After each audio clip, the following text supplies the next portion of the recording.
Le livre sur les quais et la bibliothèque sonore romande vous propose Marie-Hélène Lafont invite Antoine Vauters, avec Marie-Hélène Lafont et Antoine Vauters, animé par Jacques Poget et enregistré le samedi 2 septembre 2023 au Mont-Blanc. Bonjour mesdames et messieurs. Il est l'heure, nous n'avons pas une minute à perdre parce qu'il y a beaucoup de choses à dire. Je ne vais pas vous présenter Marie-Hélène Lafont, qui est la présidente d'honneur du festival, comme vous le savez, et qui invite Antoine Vauters. Et je vais lui demander à elle de présenter Antoine Vauters et de dire pourquoi elle l'a invité.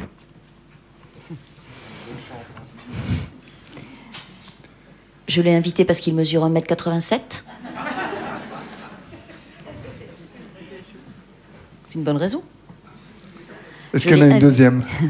Je l'ai invité parce que c'est un travailleur du verbe. Un aventurier de la langue. Un jeune aventurier de la langue qui est dans l'aventure depuis longtemps, bien que jeune. C'est pour ça que je l'ai invité. Antoine Vauters. Ça va? Merci beaucoup, Marie-Hélène. Qui Alors, m'a posé la question de ma taille il y a quelques minutes. Pardon? Qui m'a posé la question de ma taille il y a 30 oui, secondes. Parce que j'ai dit à Antoine en avançant dans l'allée que je finirais comme George Sand, qui pesait et mesurait les écrivains. Donc elle avait pesé et mesuré Gustave Flaubert et Ivan Tourguenieff. Et Gustave Flaubert était, quoique grand, il était plus petit et pesait plus lourd que Ivan Tourguenieff. Et vous parliez hier de Gustave Flaubert d'une manière très physique. Ah ben oui, c'est d'abord un corps. Les écrivains sont d'abord des corps. Et Gustave Flaubert aussi, ne fait pas exception. Et Antoine Vauters non plus. Alors, on va quand même préciser qu'Antoine Vauters a publié en 2014 Nos mères. Qu'est-ce que vous avez pensé de ce livre à l'époque?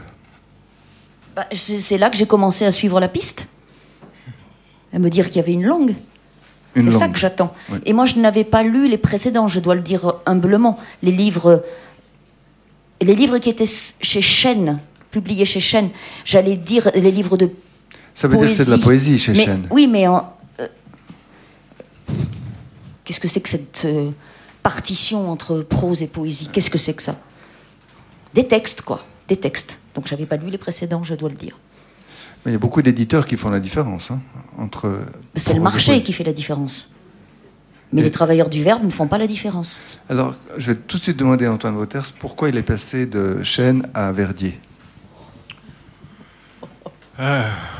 Parce que j'avais envie d'avancer dans le travail d'écriture, parce que je me rendais compte que, en fait, moi, j'ai commencé à écrire d'abord avant Chêne des petits livres de poésie. Je dis petits parce que c'était des plaquettes, c'était même pas des livres, qui étaient des espèces d'expérimentation sur la langue. Je savais que j'avais envie de raconter des choses qui touchaient notamment à la thématique des liens familiaux, qui sont complexes, qui sont contradictoires, qui sont faits d'amour et parfois de non-amour, de haine aussi, quelquefois, et de silence. Mais je me suis rendu compte qu'avant d'oser raconter ces choses, comme je le fais de plus en plus, avec, je crois, de plus en plus de simplicité, j'avais peur de m'exposer. Et donc, j'avais peur de m'exposer dans la langue, de dire les choses nommément. Et je crois que ça m'intéressait, ça me servait, à vrai dire, à l'époque, d'être chez un éditeur plus confidentiel, avec ce label poésie qui, on le sait, le marché le veut, fait que les livres circulent moins. Et moi, j'étais très content de ça. Et puis en 2014, avec le premier roman Nos mères, je me suis dit, là, il me semble que tu pourrais peut-être oser faire un pas en avant. Et je l'ai proposé aux éditions Verdier, à Colette Olive, qui est ici, que j'avais rencontré d'ailleurs aux lectures sous l'arbre des éditions Chêne. Et c'est comme ça que ça s'est fait. Je peux dire qu'il y a un point commun profond entre les éditions Chêne et les éditions Verdier, c'est qu'elles émanent, les deux, d'un lieu, au sens géographique du terme, extrêmement puissant. Donc le lieu dit Chêne, en Haute-Loire, dans l'orbe du Chambon-sur-Lignon, et le lieu dit Verdier, à la Grasse. Un lieu source fort. C'est un lien entre ces deux maisons. C'est pas le seul, mais c'en est un. À propos de ce qu'il écrivait, Antoine Vauters a cité des choses qui résonnent très fort avec votre œuvre, sur la famille, sur le silence, les relations.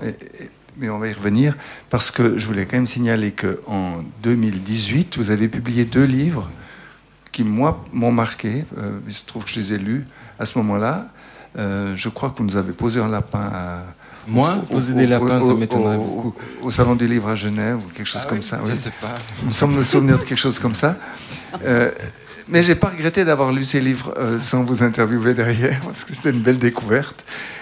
C'était « Pense aux pierres sous tes pas » et la même année, « Moi, Marthe et les autres ». Et 2 livres complètement autres dans la tonalité, et pourtant, c'est vous. Oui, bah, c'était encore autre chose. Dans le cas de « Pense aux pierres sous tes pas », c'était une histoire compliquée entre un frère et sa sœur, des jumeaux. Et c'était un texte qui, peut-être pour la première fois, était un peu plus politique. C'est-à-dire que c'était à la fois l'histoire d'une famille, l'histoire de ces jumeaux qui sont violentés à l'intérieur de leur propre famille, mais c'était aussi l'histoire de cette famille qui est violentée par des régimes politiques qui se succèdent et qui sont de plus en plus violents, bien que sous des airs de grande générosité, bienveillance et d'évolution, alors que ce n'était pas tout à fait le cas. C'était une sorte de satire, en fait. Oui. Et moi, Marthe et les autres, c'était une dystopie que j'ai... C'est vraiment un texte que j'ai écrit très vite, grâce ou à cause de mes nerfs. Surprenant. Oui, j'ai juste suivi mes nerfs abîmés et les questions que ça suscitait, quoi, de me réveiller dans un monde. J'avais l'impression que le monde était déjà finissant. On était en 2018, il n'y avait pas encore eu les crises qu'on a connues depuis, mais j'avais en moi une sorte de pressentiment ou de sentiment un peu crépusculaire, parce que ça coïncidait avec une période de ma vie où je m'étais séparé. Et c'était comme si le monde et ses multiples mots étaient rentrés en moi. Et je les ai simplement exprimés, je crois, avec de l'humour, de la noirceur et de l'humour, un peu les deux. Marie-Hélène Lafont, quand vous avez lu Mahmoud ou La montée des eaux, qu'avez-vous pensé ? J'ai pensé que la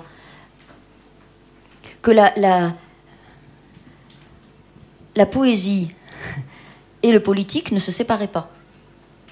Voilà ce que je pensais, en fait. Est-ce que vous pouvez dire en 2 mots à ceux qui ne l'ont pas lu ce que c'est que ce diamant bizarre ? Donc c'est un texte que je commence à écrire en 2017, donc avant la sortie des 2 livres dont vous venez de parler. Je regarde, comme tout le monde à l'époque, ce qui se passe en Syrie. Je sais que la guerre continue d'y sévir. Et puis j'entends un jour à la radio que le lac Assad, qui est responsable de l'engloutissement de toute une région, de toute une vallée sur l'Euphrate, est menacé par une montée des eaux en raison du fait que Daesh, à l'époque, tient le barrage de Tabqa et que, comme ils y ont posé des explosifs, les experts ne peuvent plus intervenir. Et ça veut dire que jour après jour, le niveau des eaux monte et que ce pays qui est déjà, à cette époque, fragilisé, dont on parle quand même assez peu dans nos médias, vit avec cette épée de Damoclès d'un déluge majeur qui pourrait se produire, quoi.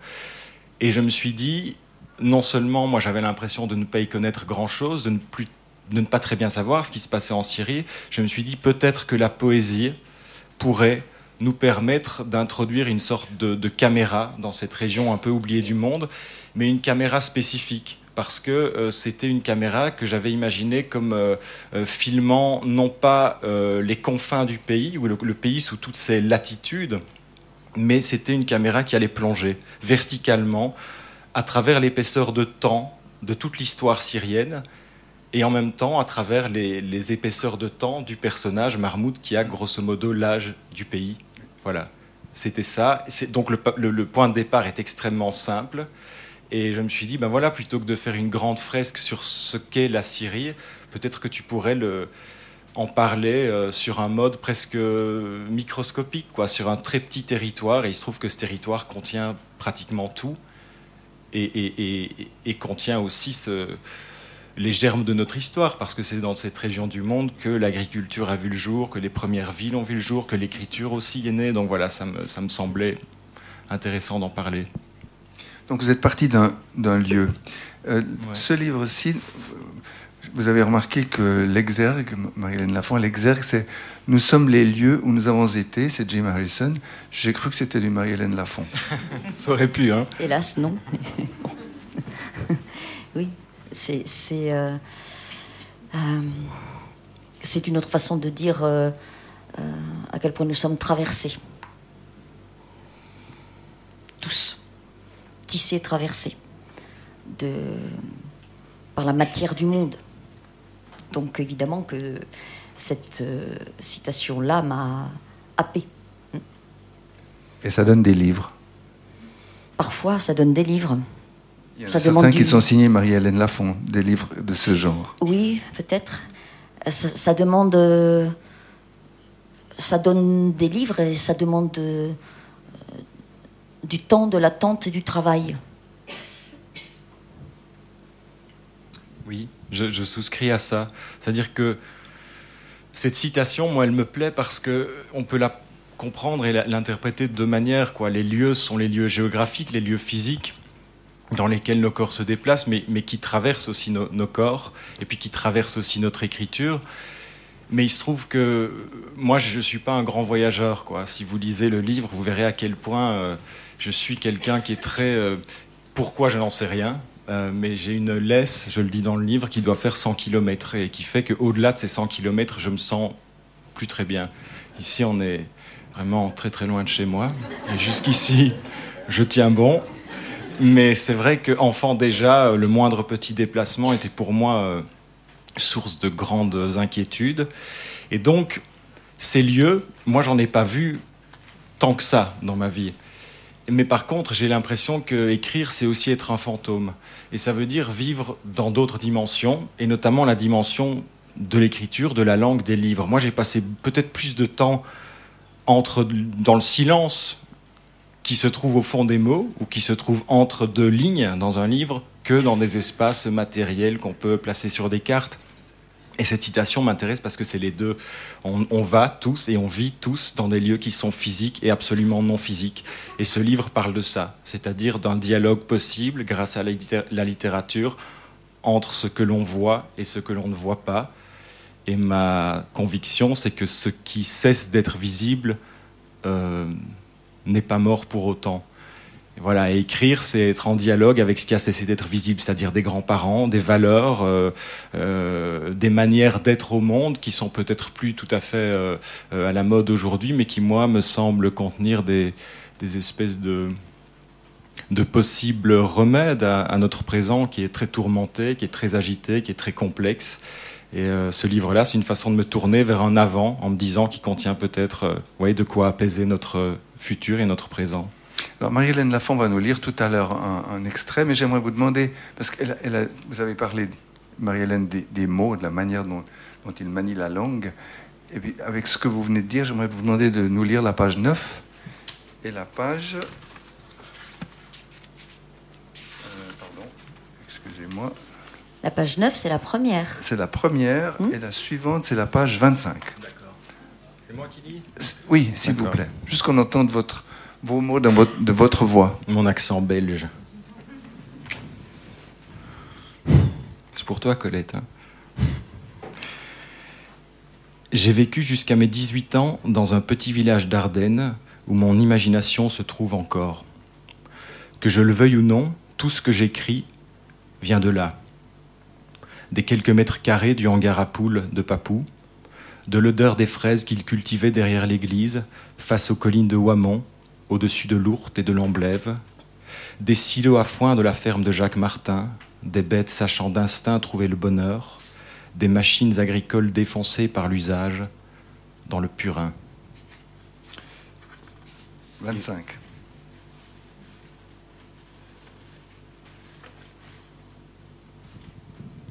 Ouais. Tu veux que je le lise ? Tu peux, oui, avec plaisir, oui. Je pense à son silence dans son garage, puis au silence de Pépé, qui se délesta des mots au fil des ans pour finir mutique. Chez lui, l'apparition d'un mot a toujours fait figure d'événement.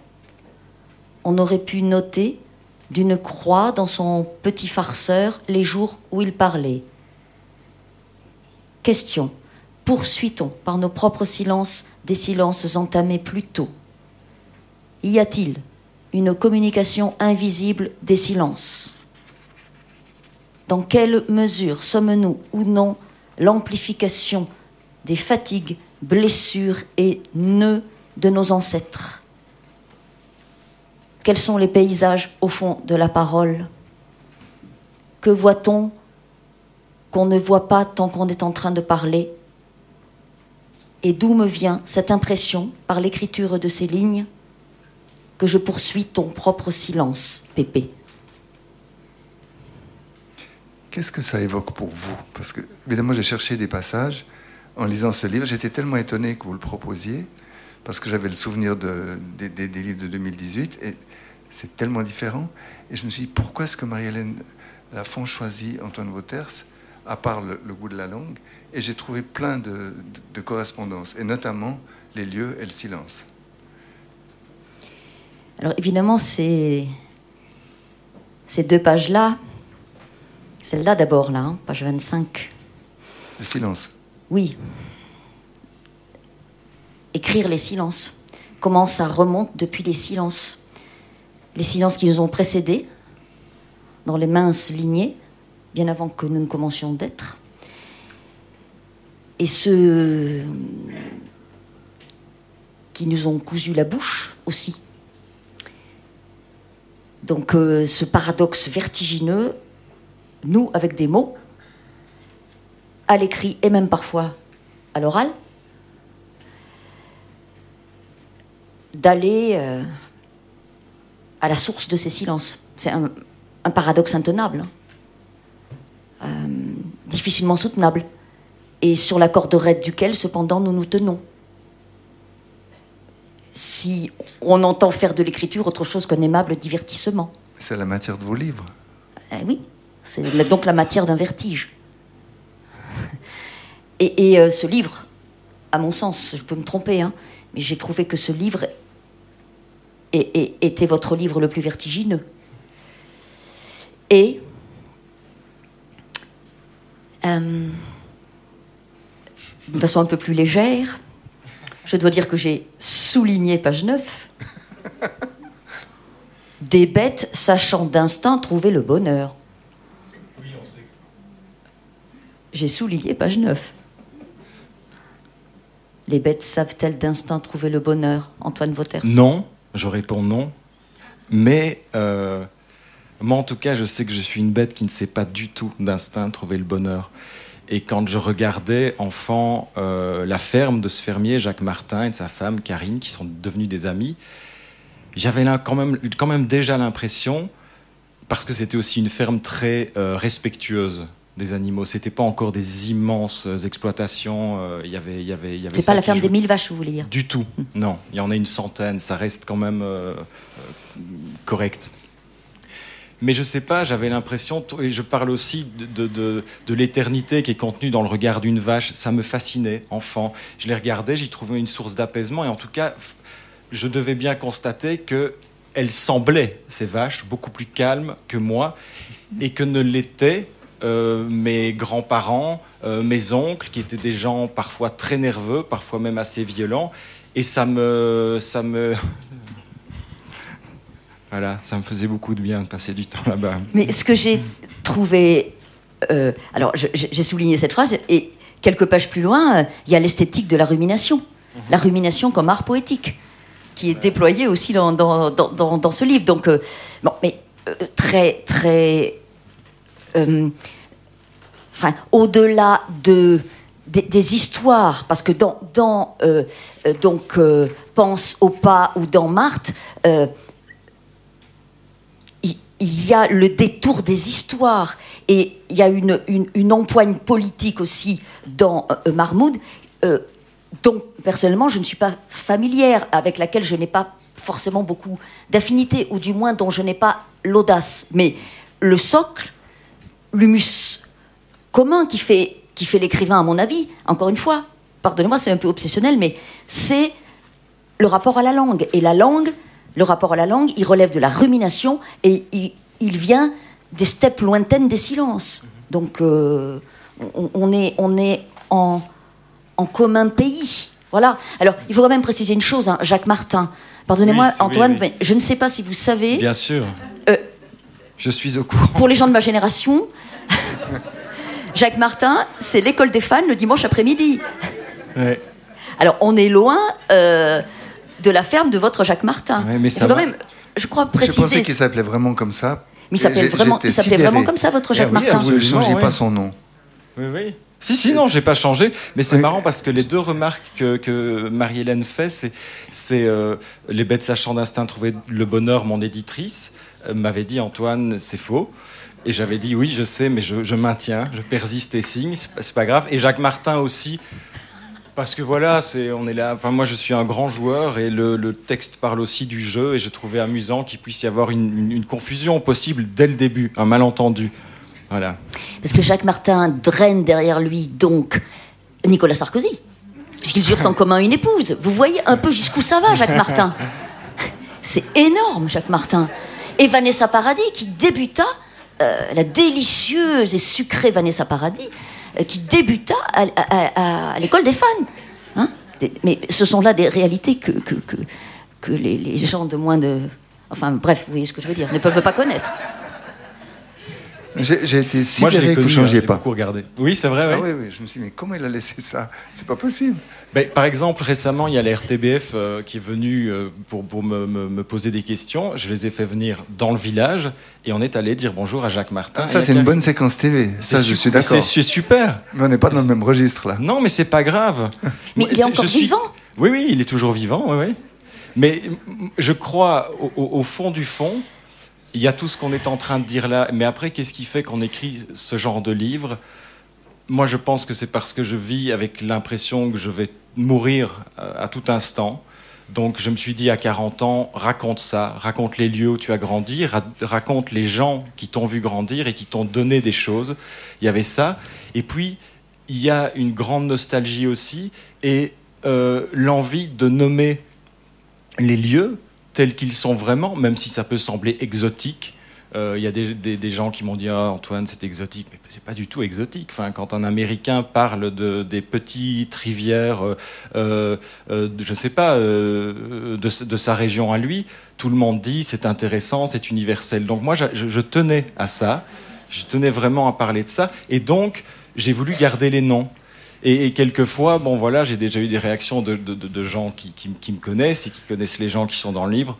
Ils m'ont dit, tu aurais peut-être pu changer, mais dans la mesure où moi j'avais un prisme de bienveillance, je me suis dit non, je garde, comme Modiano, qui c'est très différent, mais qui a besoin que les noms soient dits, parce que moi c'est ça qui me ramène ce qui n'est plus là.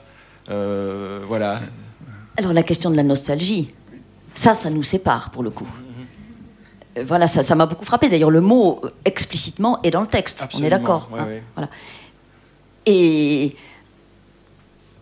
en ce qui me concerne, le rapport au terreau d'enfance et de jeunesse, d'ailleurs, n'est jamais nostalgique. Mais dans les silences et les blancs de mes livres, s'arrondit une place ou un creux chaud pour la nostalgie de ceux qui me lisent.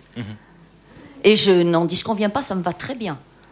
Mais ça, c'est juste, on l'entend souvent de vos lectrices et lecteurs, ce sentiment de nostalgie oui. qui ne vous habite jamais non. quand vous en parlez, non.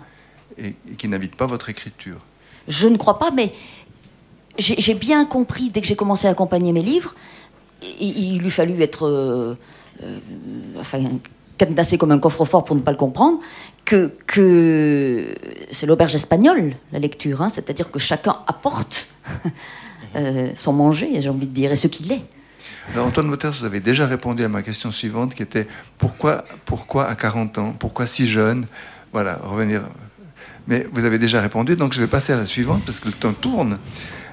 C'est à la page 34. Le risque, je crois, est peut-être moins de chuter dans l'oubli que dans la mémoire. L'écriture est ce fil posé sur l'oubli, dites-vous. Et ça m'a intrigué, cette notion de fil posé sur l'oubli. Oui, bon après, je crois qu'il ne faut pas tout chercher à expliquer. En tout cas, non, mais je pense que c'est... Je suis quelqu'un qui botte en touche, hein, comme vous l'avez remarqué. Non, mais c'est aussi ça la beauté. C'est pour ça que les textes sont brefs. C'est parce que moi, j'aime l'idée que chacun puisse, comme Marie-Hélène vient de le dire, projeter sa propre réalité, sa propre interprétation. Voilà. Mais l'idée que moi, j'ai, quand je parle de ça, de la mémoire et de l'oubli, c'est que je crois qu'effectivement... À l'origine de ce texte, il y a l'envie de dire des choses qui, sans cela, n'existeraient plus, disparaîtraient, des visages, des odeurs, des sensations. Bon, donc de nommer les choses précisément. Mais je sais que le risque, pour avoir aussi écrit Marmout, qui est un texte, cette plongée verticale dont on parlait tout à l'heure, qui cherche à se souvenir de ce qu'est ou de ce qu'a été la Syrie, le risque, c'est de ne pas en ressortir de ça. Et donc d'être enfermé dans une nostalgie passive. Là où moi j'ai l'impression que la nostalgie elle est double, elle peut être double. Il y a la nostalgie qui vous cloue au lit et qui vous cloue dans un passé qui était mieux et qui vous empêche d'agir. Et moi la nostalgie que j'essaye de retrouver, c'est une nostalgie qui serait active, qui nous permettrait par exemple de nous souvenir que prendre un outil, une bêche, n'importe quoi, peut nous donner une forme de tonus nouveau, renouvelé, et nous rendre plus vivants. Donc c'est pas la nostalgie écrasante, il y a presque quelque chose de politique qu'on pourrait creuser dans cette idée de nostalgie active. Mais on la voit souvent comme quelque chose, voilà, on est nostalgique ou on ne l'est pas. Moi je suis dans une sorte de creux quoi, à cet endroit-là. Mais moi j'ai un rapport trop étymologique à la nostalgie. Oui. La nostalgie, étymologiquement, c'est la douleur de l'impossible retour. Donc je suis restée très... vissé étymologiquement. Quand même, c'est page 34, la suite de ce que vous avez lu, c'est le risque, je crois, est peut-être moins de chuter dans l'oubli que dans la mémoire, de ne plus en revenir. Ce serait alors une autre forme d'oubli, échouer dans le souvenir par refus d'oublier, descendre dans l'écriture sans pouvoir en remonter, être piégé. Et moi, j'ai ajouté au crayon, se débattre dans le piège. Et j'ai pensé, en écrivant se débattre dans le piège, j'ai pensé que écrire, ça serait aussi ça. Se débattre dans le piège. Comme font les bêtes qui ont eu une patte prise dans le piège et qui préfèrent arracher leurs pattes pour échapper au piège que de crever pris au piège. Comme les bêtes qui savent d'instinct trouver le bonheur. Vos bêtes à vous, c'est les blaireaux, notamment. Ah oui. Le blaireau de 21h12. Ah, c'est votre Hénard. Hein, il est suisse. Robert Hénard. C'est lui qui m'a tout appris sur les blaireaux. Ben voilà, c'est lui qui parle de la régularité placide des blaireaux. Voilà. Et j'aime infiniment les blaireaux. Je peux lire, mais ça sera pour une autre fois, à voix haute, le passage où Robert Hénard parle des blaireaux, et croyez-moi que c'est absolument horride. Vous les avez vus cette année ? J'en ai vu un, c'est tout. Et c'était pas celui de 21h12. Revenons à votre invité.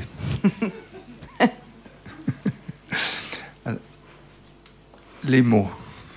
Parce que c'est vous les mots. C'est votre vie. En tout cas, je m'en occupe. À la page 57.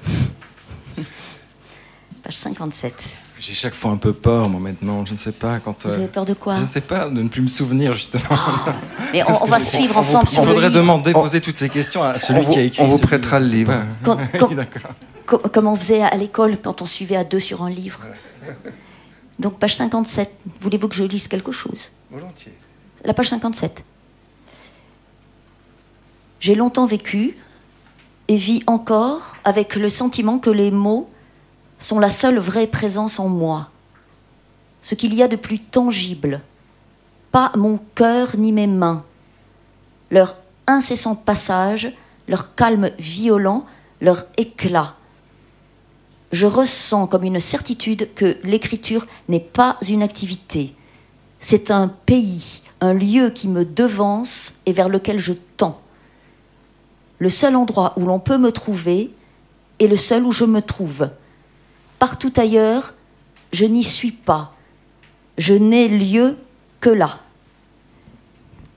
J'ai souligné cette phrase d'ailleurs, je n'ai lieu que là. Et quand je lis un lieu qui me devance et vers lequel je tends, je pense exactement à ce que je dis volontiers quand on me demande comment je sais qu'un livre est fini. Eh ben, je dis exactement ça. Je dis que je tends vers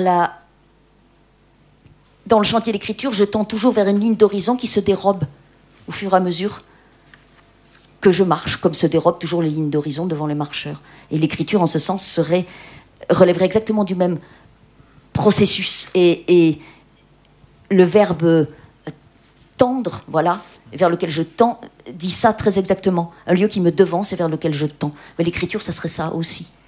Le texte en chantier. Un commentaire ? Non, je trouve qu'il est pas mal, ce texte. Mais celui-là, je m'en souvenais un petit peu. Non, mais... Non, on peut passer au suivant. Si, non, ce que je peux peut-être juste dire, c'est que... On parle du silence aussi depuis tout à l'heure. Ça rejoint cette question du silence. C'est que plus le temps passe et plus j'écris, ça fait plus de 25 ans que l'écriture occupe pratiquement toutes mes journées. Pas l'intégralité des journées, mais j'écris pratiquement tous les jours. Et je me suis rendu compte que depuis quelques années, je trouve qu'une journée réussie, c'est plutôt une journée où j'ai pu ne pas écrire une pensée, possiblement une belle pensée, plutôt que d'essayer de la convertir en page écrite, en page d'écriture. Et j'aime de plus en plus l'idée du moins, du peu, d'où l'idée qu'il y a effectivement moins de mots sur les pages. Et donc, ça rejoint cette idée d'activité. Est-ce que, quand on a passé 25 années à écrire, ou plus, ou moins, en tout cas, à partir du moment où ça prend une telle place, est-ce qu'il faut réellement écrire pour être dans l'écriture ? Et moi, je pense que non. Je pense que c'est devenu une façon d'être au monde, une façon de le recevoir, d'en souffrir beaucoup. Mais peut-être qu'aussi, et c'est un peu l'idée du titre, le plus court chemin, c'est que c'est aussi parce qu'on a beaucoup travaillé, parce qu'on a beaucoup cheminé dans ce lieu de l'écriture, que très rapidement, on peut se connecter à des choses qui nous entourent, qui nous touchent, qui nous parlent. Et voilà. Et donc, parfois, le silence, je trouve, est supérieur, quoi. Plus le temps passe, moi, j'ai le sentiment qu'il faut réellement être à l'œuvre, réellement écrire. Je trouve qu'il y a beaucoup de beauté là-dedans. Est-ce que la forme même, par fragments, de ce livre serait, la question est un peu simpliste, pardonnez-moi, mais est-ce qu'elle serait une forme de retour aux sources des premières formes publiées chez Chêne, justement ? Oui. Est-ce qu'il y aurait quelque chose de ça ? C'est aussi l'idée d'un territoire, c'est aussi l'idée d'un espace qu'on comble ou qu'on ne comble pas. Moi, j'ai besoin de jouer formellement. Je crois que le son, la forme et le fond doivent ou peuvent marcher main dans la main. Je trouve que c'est très important, c'est-à-dire que la manière dont ça sonne, la manière dont c'est mis en page et la manière et le de quoi ça parle, ça, pour moi, ça ne fait qu'un. Ça ne se sépare pas. Et donc ici, dans la mesure où c'était des espèces d'instantanés, presque des polaroïdes, qui nous donnent à voir, ce qu'était le monde des années 80 dans ces lieux-là, mais qui sont les lieux qu'on a tous connus, les lieux d'avant une époque où tout s'est mis à aller beaucoup plus vite, où tout s'est mis à trembler, où les technologies ont pris tellement de place. Voilà, c'est des petites machines, des petites vignettes qui permettent de faire surgir des souvenirs, par éclat. Mais j'en voulais pas plus. Et elles surgissent comment, ces petites vignettes ? Elles se font à l'intérieur de vous et vous les entendez en marchant ? Ouais. Et après, vous rentrez chez vous et... Parfois, je les note directement. Celui-ci, c'est un texte que j'ai écrit sur un carnet, par exemple. Beaucoup en marchant dans les lieux de mon enfance, dans cette ferme de Jacques Martin. Mais alors sans préméditation. Je ne me suis pas dit, je vais faire un livre qui parlera de ça. Je me disais, tu as écrit beaucoup de fiction, quand même, et écrire de la fiction, c'est important. On peut parler de notre monde contemporain en fiction, et ça marche très bien. Mais j'ai l'impression qu'avoir écrit beaucoup de fiction m'a enlevé une chose qui m'importe beaucoup, c'est un amour et un goût pour le réel. C'est-à-dire pour tout ce qui m'entoure. Et le monde est tellement virtuel aujourd'hui que je me suis dit, peut-être que parler de ces toutes petites choses-là, des animaux, des lieux, des arbres, des rivières, de ton oncle qui avait telle ou telle manière de fumer ou de tenir sa cigarette... D'une façon extrêmement précise détaillée. Ouais.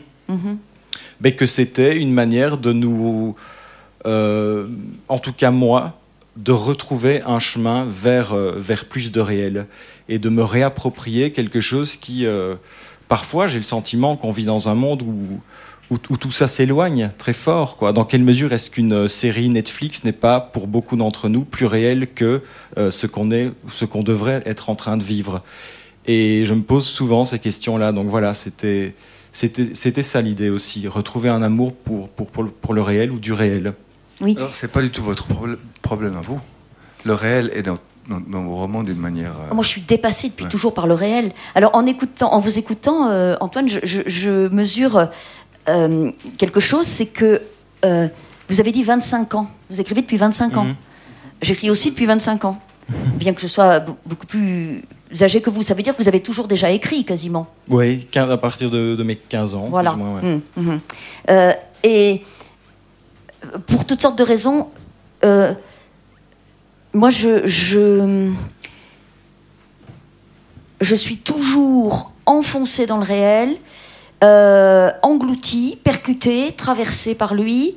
Et c'est la matière inépuisable de mes livres. Et je ne fais pas vraiment, en fait, de...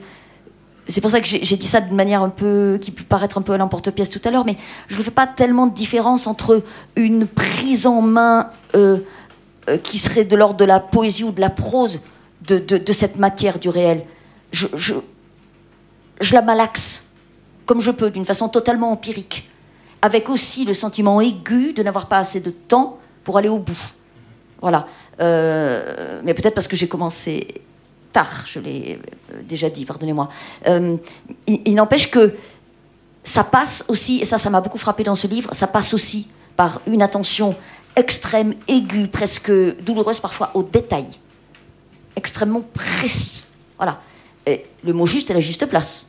Pour que la chose existe. De la façon la plus aiguë possible. Donc ça va tenir parfois juste simplement sur un adjectif ou sur une virgule pour que ça existe. Voilà. Alors, en ce qui me concerne, il n'y a jamais, par exemple, ce que vous avez décrit là, hein, c'est-à-dire le carnet, vous voyez, le carnet qui sort de la poche et on écrit quelque chose. Moi, je fais jamais ça, mais toujours les fichiers mentaux tournent à l'intérieur, tout le temps. Parfois au point que j'entends une doublure de mots qui vient comme s'interposer. En même temps, quand je dis s'interposer entre le réel et moi, je parle comme si c'était vous qui parliez. Mais en fait, c'est pas vrai. Ça s'interpose pas entre le réel et moi. Ça me donne au contraire une manière plus aiguë d'être présente au monde. C'est plutôt comme ça que je le sens. Ça vous met en prise directe. Oui, et en prise. Dans emprise, vous entendez la polysémie de emprise. Dans les deux sens. C'est aussi la prise électrique et le courjus. Hein, bon. C'est tout ça à la fois. C'est aussi le feu d'artifice. Voilà. Donc, d'ailleurs, cette question du rapport au réel, elle s'articule aussi différemment chez moi. Je vous écoutais tout à l'heure. Quand vous dites, donc, je n'ai pas changé les noms. Moi, je les change, les noms. Et tous, vous voyez, je joue tout le temps là-dessus. Ma part de jeu, elle n'est pas au même endroit que la vôtre. Je joue tout le temps là-dessus. Donc, je déplace absolument tous les toponymes. Je les garde, bien sûr, ils sont trop beaux. Hein. Alors là-dedans, il y a une série de toponymes que je n'arrive même pas à prononcer. Parce que, géographiquement, c'est carabiné comme endroit, quand même. Hein. Bon, on est d'accord. Donc, je n'arrive même pas à les prononcer. Mais je garde les toponymes, vous voyez, mais je les déplace géographiquement. Voilà.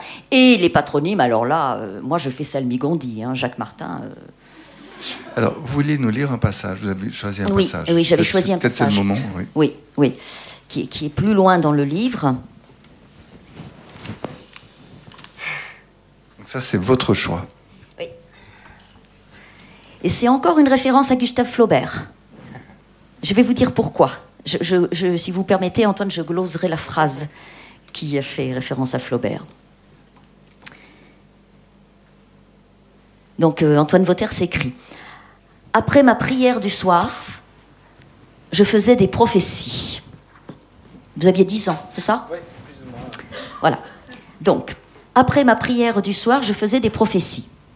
Pas uniquement pour moi, mais pour toute la famille, pour tout le monde. Dans 30 ans, je me répétais tout bas, mes cheveux ne couvriront plus qu'une moitié de mon crâne. Et alors, pardonnez-moi, je m'arrête là une seconde, parce que, évidemment, Antoine Vauters a beaucoup de chance d'échapper à cette disgrâce qui a happé Gustave Flaubert avant même sa 30e année, puisqu'il est revenu du voyage en Orient, quasiment chauve. Et c'est l'image que l'on voit toujours de Gustave Flaubert quasiment chauve, avec ses bajoux et sa bedaine. Il est aussi revenu du voyage en Orient avec sa bedaine. Toute disgrâce dont Antoine Vauters est heureusement exempt, comme vous pouvez le constater. Je vous dis, les écrivains sont des corps. Et donc j'ai pensé à Gustave, je pense toujours à Gustave. Voilà. Dans 30 ans, je me répétais tout bas, mes cheveux ne couvriront plus qu'une moitié de mon crâne. Il y aura des embouteillages pas possibles, même dans les petits villages comme Montchenoul, Haute-Montchenoul, Lignelis et Fréture.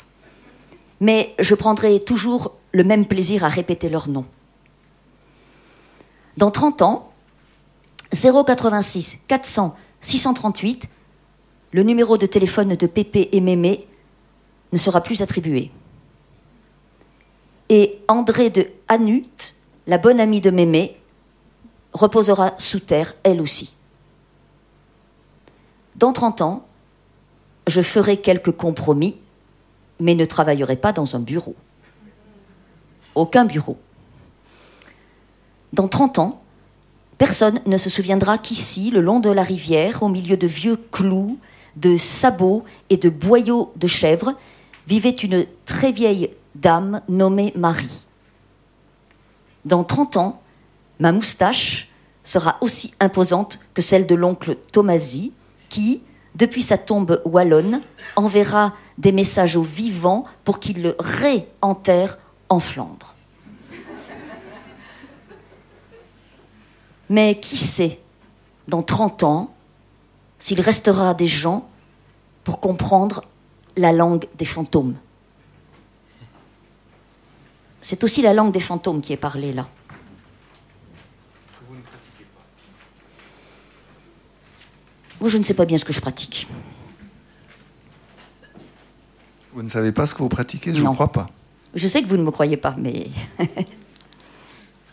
On pratique ce qu'on peut, je crois, aussi, non? Alors, il y a une chose que vous avez pratiquée toutes deux, mais d'une manière très différente, c'est la plongée historique. Parce que Mahmoud, c'est 100 ans d'histoire, à peu près, et Histoire du Fils aussi. Oui. Mais d'une manière totalement différente, avec peut-être comme point commun que ce sont des livres relativement brefs.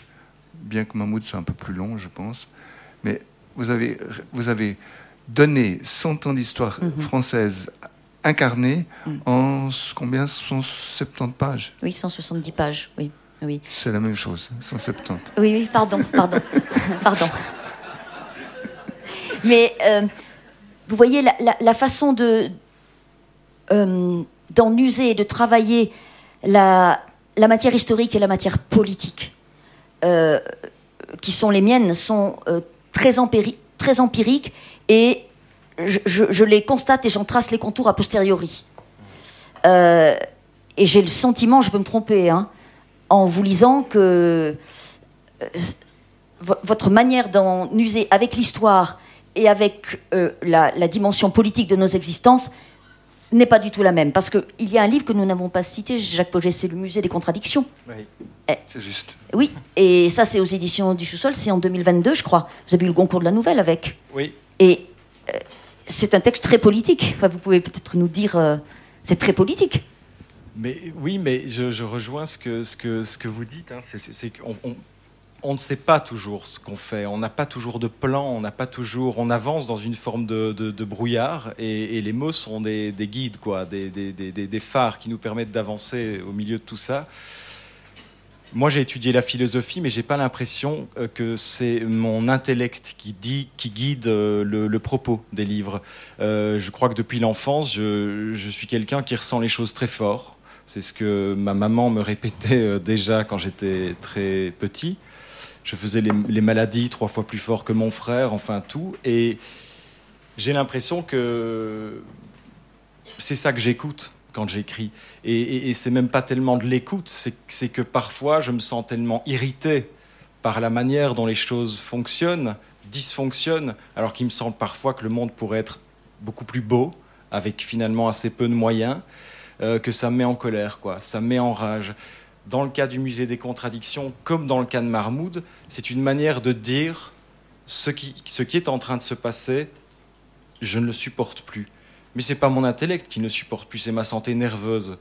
Et dans le cas du musée des contradictions, je l'ai écrit en me disant « Tu as le droit d'exprimer ta colère, exprime-la telle qu'elle ». Donc ça a donné des discours qui étaient plus enflammés, plus enragés. D'ailleurs, c'est très étonnant que l'Académie Goncourt puisse avoir aimé ce livre, parce qu'il est très engagé, il est quand même très militant, enragé même un peu.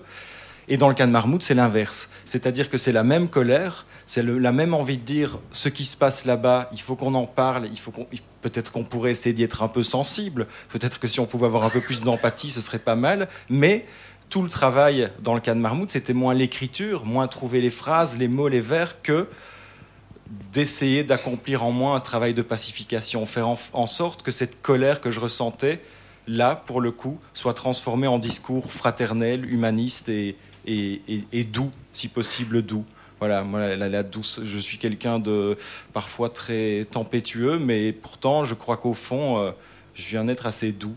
Et c'est ça que j'ai essayé d'exprimer dans Marmoud. Donc les deux peuvent exister, coexister, et chaque livre est une sorte de canal où on jette l'état dans lequel on se trouve à un moment donné, quoi. Donc ce qui vous réunit, c'est les mots, c'est pas la manière. Moi, je trouve la manière aussi, dans certains cas, dans les sources, par exemple, de Marie-Hélène Lafon, il y a une écriture qui est très concise, très nerveuse, où il y a aussi, je trouve, du politique, mais qui n'est pas explicitement présent. Il faut cheminer dans l'ouvrage pour comprendre ce qui se joue, mais il y a quelque chose de cet ordre-là. Et moi, c'est une écriture qui me parle, qui me touche beaucoup, une économie aussi, mais une pulsation. Voilà, ça envoie constamment une pulsation. Et c'est parfois, par exemple, dans la dernière partie de Nos mères, dont vous avez parlé tout à l'heure, il y a un bref texte qui s'appelle « Un homme ulcéré ». Il y a quelque chose, je trouve, d'assez proche. Marie-Hélène a mieux fait ça que moi. Comment est-ce que vous avez pris la deuxième partie des sources, la parole du père et du mari? Dans quel sens? Comment l'avez-vous accepté? Comme le reste, comme un. Non, parce que du point de vue politique, c'est pas dans le courant actuel, disons. Mais moi justement, c'est quelque chose qui m'a plu. Il se trouve que pour avoir eu le prix du Livre Inter, j'étais dans les délibérations du prix du Livre Inter où les sources se trouvaient, finalistes, et moi j'ai plaidé en faveur du livre, notamment pour cette raison-là, parce qu'il y a ça qui peut être dissonant par rapport à ce qu'on entend aujourd'hui, mais au-delà de ça, moi ce qui m'importe, c'est comment la langue porte cette histoire et comment elle porte une époque où tout ça n'était pas dit, où tout ça n'était pas raconté. Et moi, c'est ça qui me touche. J'ai pas tellement envie de me placer sur le plan de la conscience politique ou du jugement moral, de ce qui est bon ou non à dire, quoi. Moi, ça m'embarque dès le début parce qu'il y a ça. Il y a cette langue, et puis parce que je retrouve... on parle beaucoup de mots, mais on utilise les mots pour pouvoir s'en passer, j'ai l'impression. Et pour retrouver la matérialité d'une ferme, pour retrouver... tout ce qui s'y joue et qu'on ne voit jamais. Alors placer des caméras dans les silences des familles, dans les silences d'un couple, et dans tout ça, c'est prodigieux. Parce que la littérature fait tomber les murs des maisons. Et ce qui se passe parfois derrière les murs des maisons, c'est pas glorieux, quoi. Donc c'est important. Il va être temps de donner la parole au public. Alors je vais terminer par... Il est amusant de constater, alors que je place les dernières pièces de ce puzzle, que ce qui a tué mon enfance, les mots, m'a également sauvé la vie. J'ai trouvé qu'il y avait beaucoup de choses, vous avez beaucoup de choses en commun, malgré les différences qui sautent aux yeux au départ. Et plus on creuse, plus on voit les parentés. Alors je dois dire que dans ce livre, l'écho qui est fait du rapport à l'école est absolument terrifiant, je dois dire. Parce que, en ce qui me concerne... j'ai vécu une véritable idylle avec l'école, qui m'a justement, vous voyez, fait accéder à un autre ordre du rapport à la langue et aux mots. et où je n'ai rien compris, où j'ai quand même le sentiment que c'est exactement l'inverse. Moi, j'en ai souffert, mais c'est pour ça que je dis, ça m'a tué, ça m'a sauvé la vie. C'est les deux. Sans les mots de l'école qui ont été douloureux à recevoir à l'époque, parce que je n'avais qu'une envie, c'était de me projeter dans ces espaces infinis, de courir, de jouer. Ça a cassé quelque chose. Ça a fait naître une conscience aussi de moi, du monde, tout ça. Mais c'est vrai que je suis quelqu'un qui a beaucoup souffert de la station assise, par exemple, de l'immobilité que demandait l'école, de cette espèce de passivité que ça induisait. Mais j'ai probablement été dans des écoles qui n'étaient pas adaptées à ce que je suis, et aujourd'hui on est plus sensible à tout ça. Enfin, Surtout, vous venez d'un autre monde que Marie-Hélène. Je sais pas. Vous avez vécu à une période différente des choses complètement autres. Elle, c'est par l'école qu'elle est devenue elle-même. Oui, mais peut-être que c'est malgré. Oui. Non, mais ça, c'est jouer avec les mots, parce que les deux sont là. Les deux sont là. On peut souffrir de quelque chose sur le moment et se rendre compte plus tard que ça nous a sauvés, quoi. Et j'ai conscience du rôle crucial, forcément, de l'école. Et pouvoir dire que l'école a été pénible, c'est quelque part déplacé quand on sait que beaucoup d'enfants n'ont pas accès à la scolarité. C'est la réalité. Voilà. C'était votre réalité. Mais je pense quand même, pour avoir beaucoup lu des gens comme Foucault, que l'école, en tout cas dans la forme moi sous laquelle je l'ai connue, ça avait quelque chose de la caserne, de l'hôpital, et ça ne me convenait pas beaucoup, quoi. Et c'est la contention du corps. Pour vous. C'est la contention du corps qui est. Et dans ce livre, dans le plus court chemin, j'ai été frappée par le fait que dans le titre, il y a court, le contraire de long. Mais c'est un livre où on voit se matérialiser ce que c'est que des enfants qui courent dans la pure joie du jeu, du jeu JEU, vous voyez, le jet de la course du corps des enfants lancé dans la pure joie de la course. Et le verbe courir revient comme ça constamment, y compris on passe par la phase athlétisme, mais bien avant ça. Voilà. Comment des corps d'enfants, de petits garçons, le vôtre, celui de votre frère, Charles, peuvent être lancés comme ça, comme des boulets de lumière dans la pure joie d'être au monde. Rien que pour ça, le texte vaut d'être. Rien que pour ça. Il faut le saisir, ça. C'est très ténu à saisir, ça. Vous voyez ? Et c'est dans ce livre. Ben merci, parce que je crois que c'est la chose qui m'importe le plus, ça. La joie de l'élan, la joie du jeu.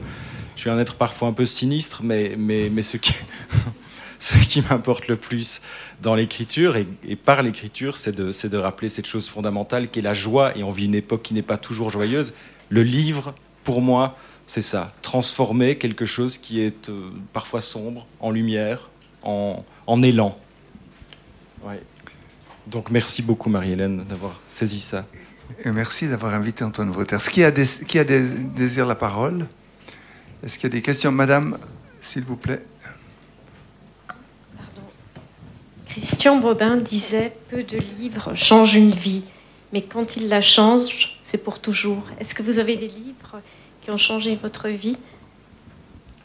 Vous posez la question à tous les deux ? Oui, il pose la question à tous les deux. Bon, on sait déjà ce que je vais répondre, donc allez-y. Allez-y. C'était un homme qui était assez grand, c'est ça ? Oui. Laissez Antoine réfléchir.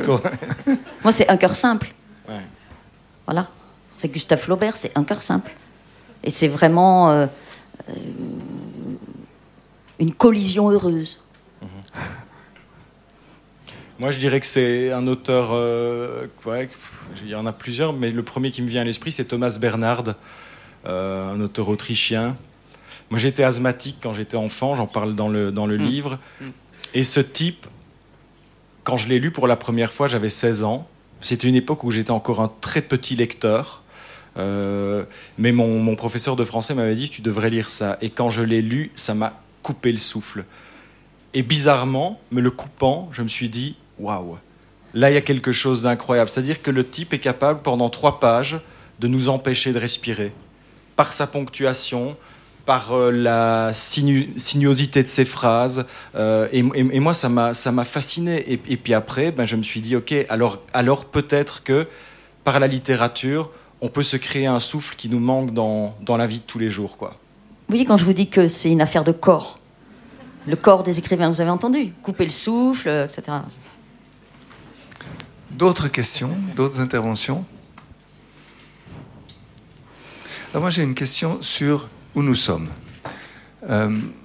Antoine Vauters n'aime pas aller dans les salons et vous adorez ça. Moi, j'adore rencontrer les lecteurs. Oui. Pas forcément dans les salons. Non, mais partout. Aussi dans les salons. Oui, partout vous pouvez les rencontrer. Éventuellement, au bord du lac. Voilà. Oui. Et Antoine Vauters craint que la promotion ne soit quelque chose. Mais alors Antoine... Il y a un texte sur la promotion qui est délicieux. Mais vous coupez vous-même la branche sur laquelle vous Évidemment, êtes assis, puisque vous écrivez la promo. Oui. Mais moi, je ne fais pas la promo de mes livres. Non, mais j'accompagne mes livres. Promotion et promo, on ne vend pas de la lessive. Non, mais c'est que... Ni du jambon. C'est quand même parfois le sentiment que j'ai quelquefois quand l'exercice se répète. C'est jamais la même chose. Non, mais enfin voilà, je suis très à cheval sur ça, et puis ça, dans la mesure où ça me coûte physiquement de quitter le lieu où je suis, parfois aller faire une émission pour recevoir 2 questions qui montrent que le livre n'a pas été lu, ou des choses comme ça, je me dis bon, j'ai 42 ans, j'ai 2 enfants, j'adore plein de trucs dans la vie. J'ai pas de temps à perdre. Non, j'ai pas de temps à perdre, vraiment pas, quoi. Et donc je le dis et ça ne me gêne pas du tout, et je trouve que dans l'exercice il y a une part de promotionnel, mais ceci étant, je trouve ça très très beau aussi quand quelquefois un lecteur, une lectrice viennent nous dire voilà, ceci nous a plu, ceci. Évidemment, mais on est quand même dans un marché, dans une économie, et ça c'est évident. Mais en ce moment vous êtes un enfant gâté, parce qu'une lectrice comme Marie-Hélène Lafont qui vous invite et qui a lu votre livre, qui l'a annoté et qui vous pose des questions aussi pertinentes et qui fait des réponses J'en aussi. rougis. Voilà. Donc ça c'est pas de la promo, c'est vraiment un partage. Non, mais pas du tout. C'est un bonheur. Mais ceci n'est pas de la promo. Non, moi je parle des entretiens, surtout avec certains journalistes. En Belgique, parfois aussi. Je peux vous sortir des articles qui parfois paraissent. On a passé parfois 2-3 ans à écrire le livre, et donc parfois, moi, je suis... Il faut pas les lire, les articles. Mais on les voit. Parce que parfois, ma maman me les glisse dans ma boîte aux lettres, des choses comme ça. Elle croit bien faire. Elle croit bien faire, ouais. Alors, Marie-Hélène Lafont qui parle de « encore simple ». Ah oui. Dans une interview parue il n'y a pas longtemps, dans un journal pas très lointain, mais régional, pas cantonal, je précise, c'était un cœur est devenu corps. Alors c'est assez logique. Mais en même temps, c'est joli au fond. Un cœur simple de Gustave Flaubert dans cet article est devenu un corps simple. Mais vu que j'écris des livres complètement obsédés par le corps, saturés, et que j'arrête pas de vous parler de corps, pourquoi pas? Puis j'avais qu'à prononcer plus distinctement. Vous êtes vraiment généreuse. Est-ce qu'il y a d'autres questions? Couchons-nous dans la barque et dormons, on n'a pas de temps à perdre. Et vous estimez que lorsque vous parlez à votre public, vous gagnez du temps? Non, je gagne pas de temps. J'ai découvert... Vous le passez de manière... J'ai découvert en accompagnement... Je ne passe jamais le temps, moi. C'est lui qui me passe dessus, l'animal. J'ai découvert, dès que j'ai commencé à accompagner mes livres, que j'aimais ça et que ça avait du sens. Voilà. Et que être ensemble autour des textes, ça avait du sens. Et que c'était profondément politique, être ensemble autour des textes. Être rassemblés autour des textes. Et pas autour du produit. Vous voyez, ou du divertissement. Voilà. Donc, j'aime ça. Voilà. Et je le fais très volontiers. Et puis, si j'ai plus envie de le faire, je le ferai plus. Parce que, fort heureusement, dans ma maison d'édition, eh bien, on m'accompagne justement pour accompagner avec une alacrité formidable, mais on ne fait pas de feuille de route. On ne peut pas me faire de feuille de route. Non, je suis trop vieille, quoi, trop rétive, mais comme une vieille vache. Attendez, vous voyez ce que je veux dire? Vous êtes étrange. Hier, vous avez dit que vous êtes une brute. Aujourd'hui, une vache. Et oui, et j'aime bien ça, la métaphore de la vache, ça me plaît. C'est une belle bête. Même si elle ne sait pas d'instinct trouver le bonheur. Et qu'elle n'appartient pas à Jacques Martin. Vous êtes sûr que vous n'avez plus rien à partager avec nos auteurs? Parce qu'on va s'arrêter sinon. Mais moi, je savais juste Oui. beaucoup que vous avez un message politique comme ça. Mais est-ce que vous ne diriez pas plutôt que vous êtes plutôt des humains qui avaient envie d'humanisme? Bah, c'est la même chose. Ah, pour vous, c'est la même Bah chose? oui. Ah, alors moi, je fais un peu une distinction en fait entre le Oh, mais politique moi, et vous savez, l'humanisme. j'ai du mal avec j'ai du mal avec les ismes. Voilà, j'ai compris assez tardivement, au fond, que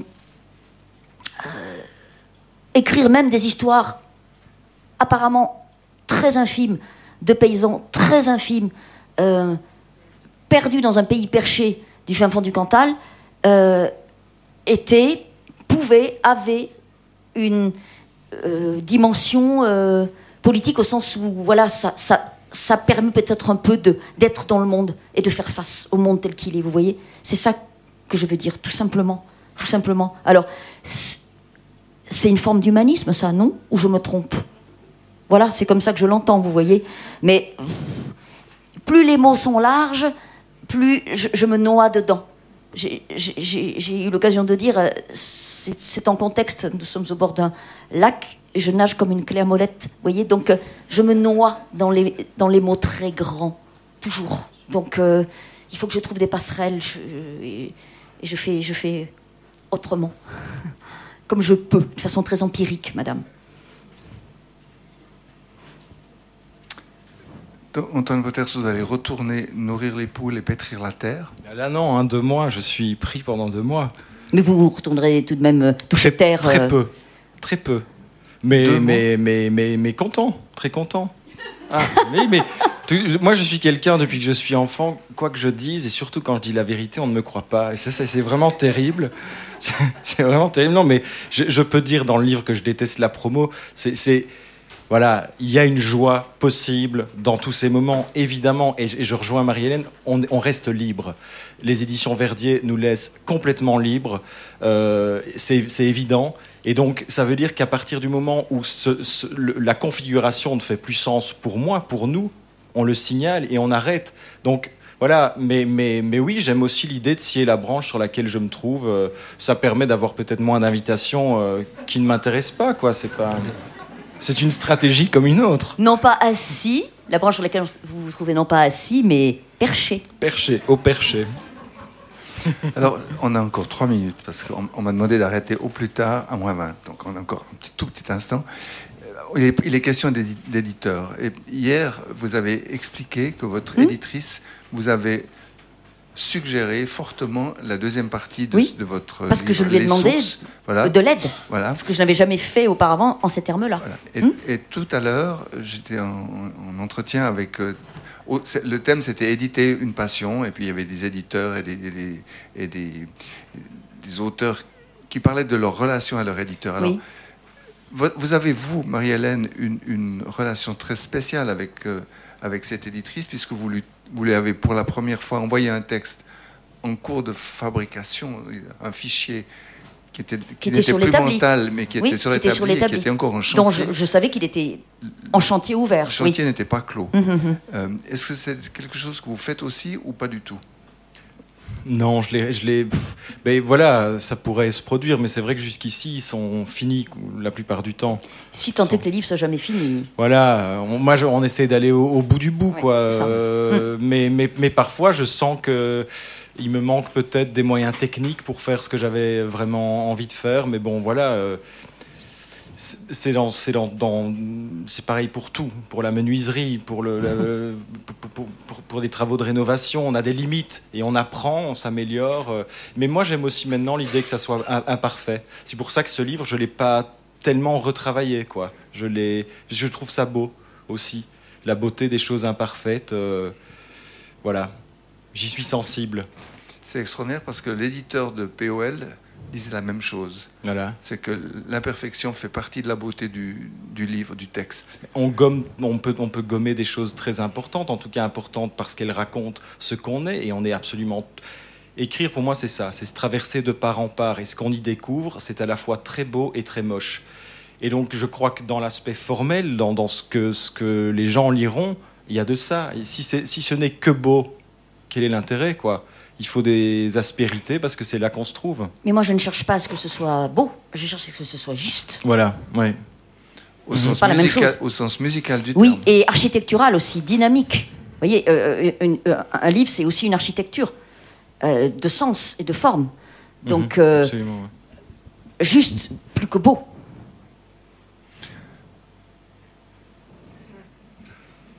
On s'arrête là? Le poids, on a eu la taille, on n'a pas le poids. Et je ne sais pas. On ne peut pas demander ça.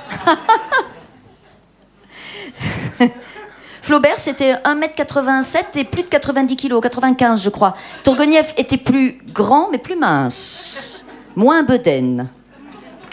Et votre héros, Mick Jagger? Oh, ben lui, il est petit, lui, non? Petit comme vous y allez. Non, il est plus petit que vous, probablement. C'est juste de la provocation, je ne sais pas du tout. Et il est surtout définitivement gainé dans la perfection de son corps. Ecce homo. Je ne vois pas de meilleure fin.